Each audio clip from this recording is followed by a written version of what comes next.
All right, today we're going to be talking about how we get paid and how we negotiate our compensation.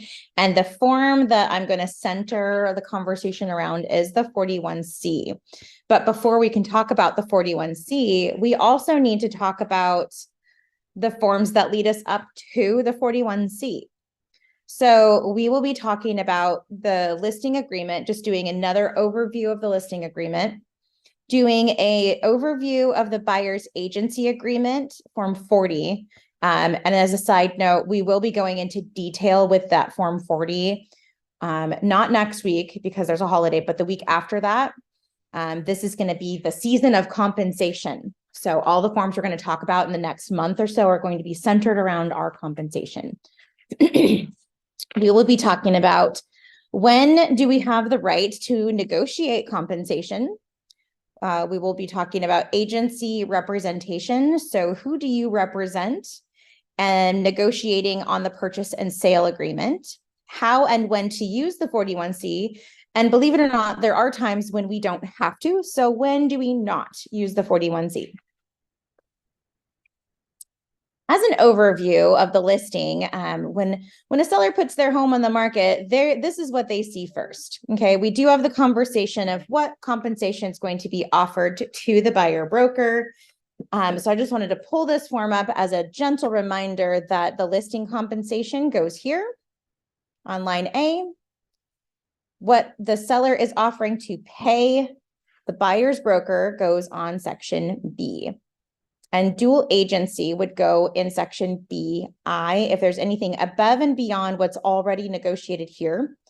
Also, if the dual agency offer is less than the compensation offered, you can make note of that in this line here. And I can tell you guys how to do that at the end of this class.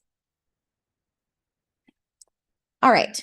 Selling office compensation. When we sit down with our sellers, we never ever want to make them feel like they don't have a choice on who pays the selling office commission. We never want to say all the time, oh, that's the seller's responsibility. The seller pays to do that. We do want to show the value of offering a compensation, though, to that buyer broker. And we want to prepare the seller for the possibility of potentially being asked for more money if what they are offering is not quite what that broker would be expecting. So let's talk about compensation and when we can negotiate. We can only negotiate compensation with the person which we have a contract with. So the seller and the firm have a contract of compensation. They can negotiate the listing compensation. Before it goes live, they can negotiate what they want to put on as buyer's compensation. After that point, though, the seller's out of the picture when it comes to offering, less and more, and the buyer's agent cannot negotiate listing agent's compensation. We need to set the obligation in order to do this negotiation. So how do we do that? In a buyer, we fill out the buyer's agency agreement. This agreement is a promise or an obligation for the buyer to pay their own agent should a listing firm not offer enough compensation or any at all. What you'll want to put here in box 5 is the minimum you're willing to take, if this is how you want to go about it. And then discuss with your buyer what to do in the event that you'd like to be paid more. If you put in the maximum you'll take, you can actually negotiate in paragraph A what happens to any additional compensation. So in this case, if you are willing to take, say, 3% and the listing offers 2.5%, you can decide between you and your buyer where that extra 0.5% goes. Maybe you'll want to pay it back to your client. Maybe it's going to go straight into your pocket or the firm's pocket. Maybe you're going to want to offer that as a credit back to the seller. That leaves you some areas for negotiation. So when you talk about compensation, we're trying to be as transparent as possible. That's why it was put on the purchase and sale agreement. So we're going to be talking a lot about lines 15 and 16 with this, but just something to think about. If Form 21 has all lines blank on line 16, enter mutual. What if the box is not checked and there's nothing specifying what compensation you get? It doesn't say percentage, it doesn't say dollar, and it doesn't say pay as offered or other. Anytime there's nothing listed, it will default to whatever the listing percent says. If you want to change that, you're going to need to add a 41C. This is also another really good reason to make it a habit of printing off the agent detail sheet when you go mutual. The agent detail has the offered compensation in that. So you want to negotiate more? Here it is right here. This is 41C. If your offer of compensation is different than what is offered, please put this form in. Now, there are exceptions to this rule, but the basic rule of thumb is maybe the firm is not offering to pay enough.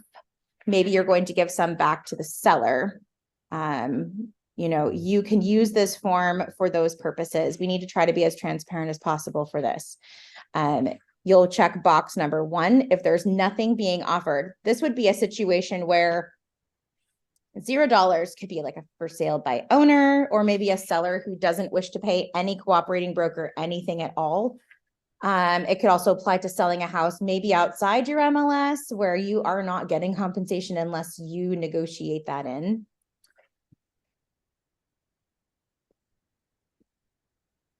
I need to move everybody's faces here. All right. The additional buyer broker compensation would be if the seller is offering, credit to buyer. I'm sorry, I couldn't see the line I was writing. The credit to buyer would be if the seller is offering more than the buyer broker needs. So maybe they've put their minimum as 2.5 and they're offering 3. And the buyer broker wants to offer the difference back to their buyer or the seller.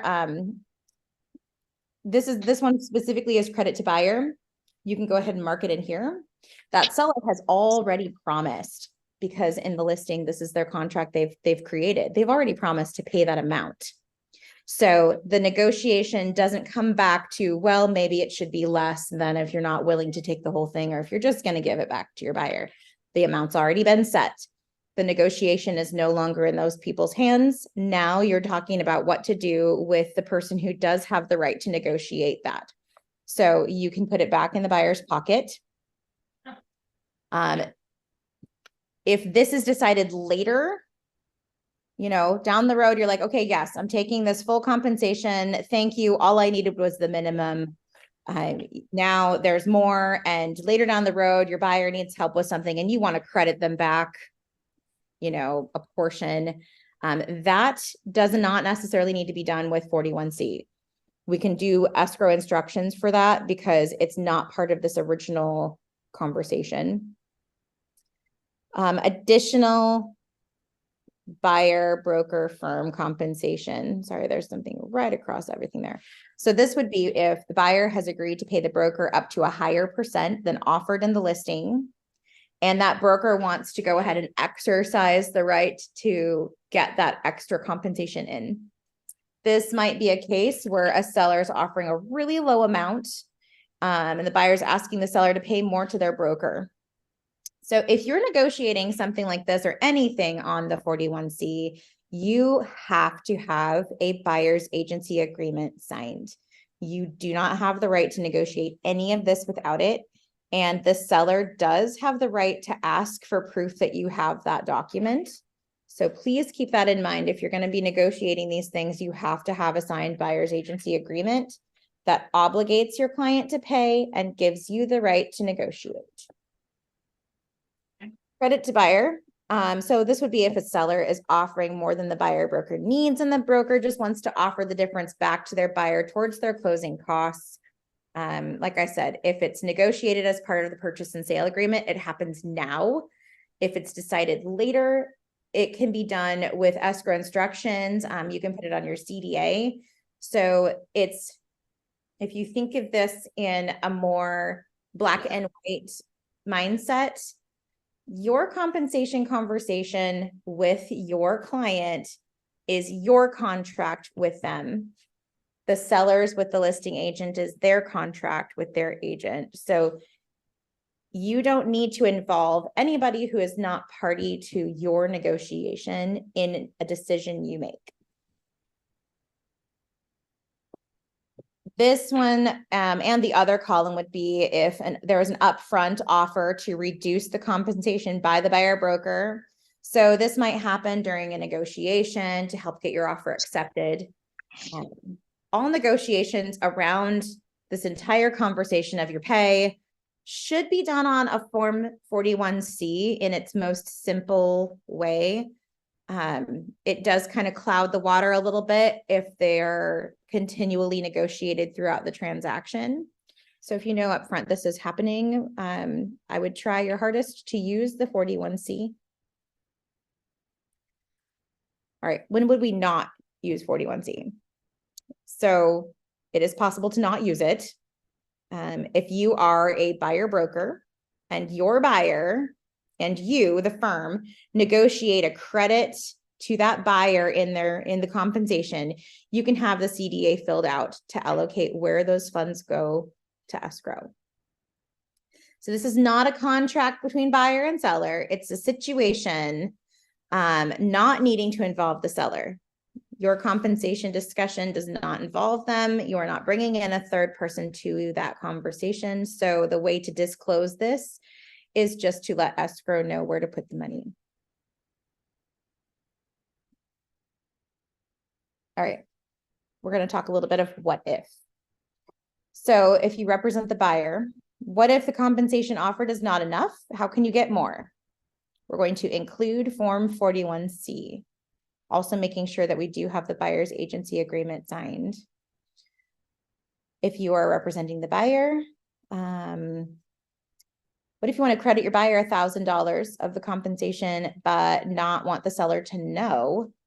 Well, the compensation's been decided on the front of 21. So that part's already been agreed by the seller. So anything that goes into the transaction as a credit like that can be done with the CDA. There is no reason the seller is part of the agreement between the buyer and the buyer's broker. Again, representing buyer. If your buyer is purchasing an unlisted home and you want to ask the seller to pay compensation, 41C with the correct box, asking them to pay compensation with no compensation is offered. Buyer broker, your friend finds a home and the seller is not offering enough. Your buyer doesn't want to ask for any more money from the seller and will pay you themselves. So in that situation, since you're not asking for more money on the purchase and sale, you don't need to fill out any additional compensation on line 16. You don't need to say, see other. You can keep it as pay as offered, even if the offer is zero, because you have a contract between your own client obligating them to pay you. And both of those can be instructed to escrow, and they will go ahead and place those fees on the correct side of the closing statement, charging your buyer.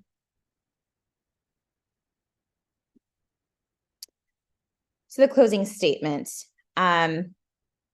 It really matters how you discuss the compensation. I know that a lot of people have referred to it as similar to a closing cost. And yes, it is kind of a closing cost, but at the same time, a lender doesn't necessarily see them as the same thing. I know right now there are lenders who will not put the commission in as a closing cost. They won't finance it if they have to finance that with the closing costs. It matters because it will be directly affected on the final closing statement in the category that's required to pay it.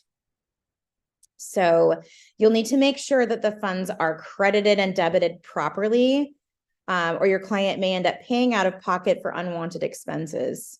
So an example of this would be asking for closing costs to be covered on a 34 in the amount of the commission. you're still going to have the commission just put in the categories that the listing has already obligated. And they will additionally take it out of whatever category has offered to pay that.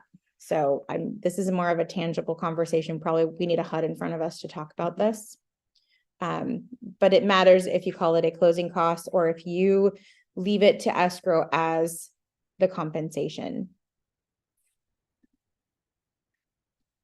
So knowing that and keeping that in mind, I tried to kind of put down how the closing statement works when you ask for closing costs versus commissions and compensation to be paid. So under closing statement, you have the buyer and seller side. The buyer is obligated to pay all their loan costs. But in the listing, it says that the listing is going to cover both agents' compensation. So the listing already has the percentages on their side of it as a debit. If the buyer is obligated to pay a commission, it gets put on the buyer's side additionally to any of their loan costs they have.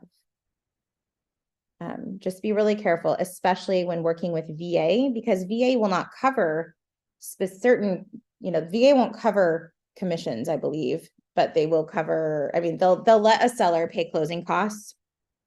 They won't let a seller put those costs into their category. So if you have a VA buyer and you need to negotiate the commissions, you need to make sure that the seller is willing to take on those commissions on their side of the statement, because none of this can happen if the lender doesn't allow it. You can potentially credit your buyer if you said, I charge 10% commission and this listing is only offering 2.5%. So all this extra money, I'm going to give back to you and you can take it, buyer. I appreciate you this much. Just take this money. Well, the lender can come and say, not allowed. Sorry, that's not going to work. We're only allowed to take so much money. And then the remainder that's left over goes back to the buyer's agent or the listing agent, depending how that contract is written. So you can say that all the money in the world is coming towards a buyer, and unless the lender allows it, it may not happen. So moral of that story is when you're talking about closing costs and you're talking about putting things on the buyer's side, make sure they're allowable costs from the lender. That's why we also say things like allowable closing costs and prepaids. So it does make a difference where it goes on the statement. All right, I will go ahead and stop the recording. I'll pull back up the forms and we can talk about questions that anybody may have, because this is a hot topic and I hope that this helped.